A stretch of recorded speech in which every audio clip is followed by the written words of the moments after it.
اس ہفتے کوئی 3 واقعات ایسے ہوئے ہیں جس سے ہمیں امریکہ اور چائنا کے درمیان تعلقات کا جائزہ لینے کے بہت زیادہ مواقع حاصل ہوئے ہیں۔ ان میں سے 2 تو بیک ٹو بیک ایونٹس تھے، یعنی ایک نیٹو کی سمٹ جو برسلز میں تھی اور دوسری UK میں ہونے والی G7 کی سمٹ۔ اس کے علاوہ ایک تیسرا واقعہ یہ ہے کہ G7 کی سمٹ جہاں ہو رہی تھی UK میں، وہیں سے امریکی وزیر خارجہ بلنکن نے چائنا فون کیا اور ان سے مختلف موضوعات پر گفتگو کی۔ میں مختصراً ان سب کا احوال سنائے دیتا ہوں۔ G7 سمٹ میں 3-4 نکتے ایسے تھے جو خاص طور پر چائنا سے ریلیٹڈ تھے۔ اس میں پہلا تو یہ تھا کہ ہیومن رائٹس وائلیشنز، خاص طور پہ سنکیانگ کے تناظر میں۔ دوسرا یہ تھا کہ ہانگ کانگ کو ایک ہائر ڈگری آف آٹونومی حاصل ہونی چاہیے۔ تیسرا یہ تھا کہ انویسٹیگیشنز ہونی چاہیے ان دعووں کے بارے میں کہ کووڈ-19 جو ہے وہ چائنا میں ووہان کی ایک لیبارٹری سے ایمرج ہوا تھا۔ اور چوتھی چیز سب سے اہم جو ہے وہ ایک گلوبل انفراسٹرکچر پلان کا ذکر ہے جو ٹریلینز آف ڈالر میں ہے، اور خیال یہ ہے کہ 2035 تک اس کا اماؤنٹ $40 ٹریلین ہو جانا چاہیے۔ اور اس کا مقصد یہ ہے کہ ڈیولپنگ کنٹریز کو ایک آلٹرنیٹ دیا جائے تاکہ وہ چائنا کا جو BRI ہے اس کے تھرو بزنس کرنے کے بجائے اس گلوبل انفراسٹرکچر پلان کو اویل کریں۔ یہ 4 چیزیں تو اسپیسیفکلی G7 ریلیٹڈ تھیں، لیکن اس کے علاوہ نیٹو نے جو 2-3 الزامات چائنا پہ لگائے، ان میں سے بنیادی یہ تھا کہ چائنا کی جو سٹیٹڈ ایمبیشنز ہیں، اس کے جو عزائم ہیں اور اس کا جو assertive بیہیویئر ہے، وہ جو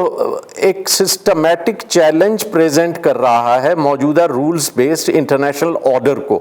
اور جو ایریاز ریلیونٹ ہیں نیٹو الائنس کی سیکیورٹی سے ان کو بھی ایک چیلنج پیش کر رہا ہے۔ اور اس کے علاوہ 2-3 چیزیں مختصراً، ایک تو انہیں اس کے ریپڈلی ایکسپینڈنگ نیوکلیئر آرسنل پہ، اس کے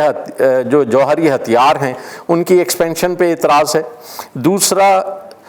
جو ملٹری ماڈرنزم کو وہ امپلیمنٹ کر رہا ہے اس میں جو ابہام ہے، جو شفافیت کا فقدان ہے، اس پہ اعتراض ہے۔ تیسرا انہیں یہ اعتراض تھا کہ رشیا کے ساتھ ملٹری کوآپریشن کی جا رہی ہے اور خاص طور پہ ایکسرسائزز یورو اٹلانٹک ایریا میں کی گئی ہیں۔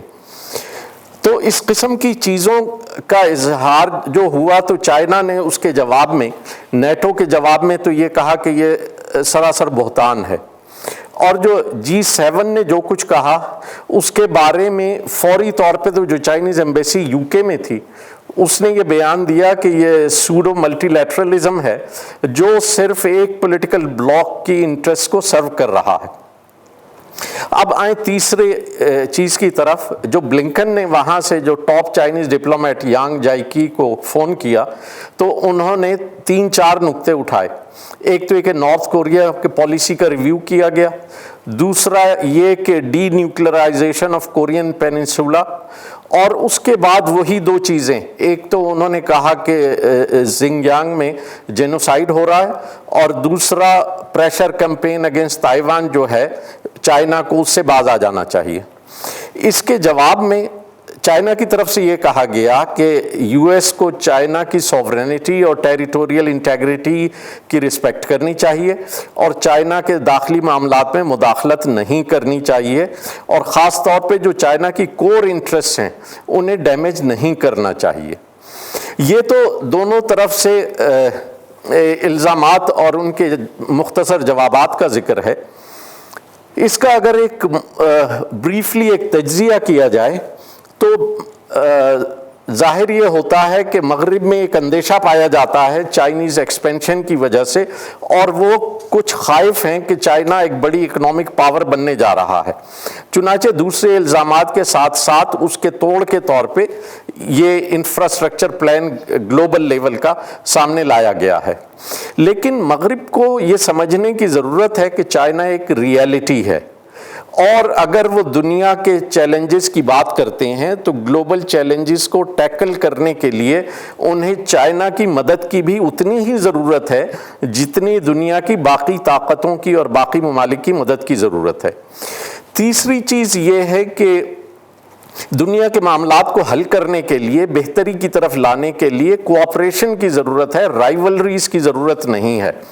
یعنی بجائے اس کے کہ چائنا نے جو اتنی بڑی انویسٹمنٹ کی، جو ڈیولپنگ کنٹریز کو یہ موقع فراہم کیا کہ وہ BRI کے ذریعے اس بزنس میں انوالو ہوں،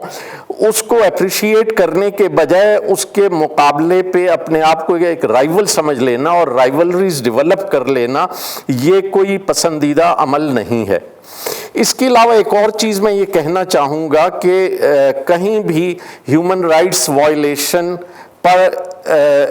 آپ اگر اپنی تشویش کا اظہار کرتے ہیں تو یہ بہت اچھی بات ہے،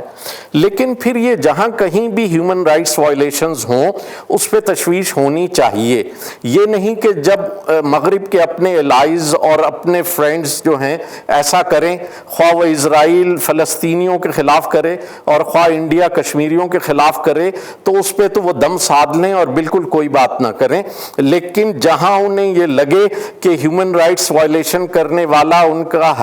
حلیف نہیں بلکہ حریف ہے، تو اس میں وہ باقاعدہ بڑے بڑے بیانات دینے شروع کر دیں۔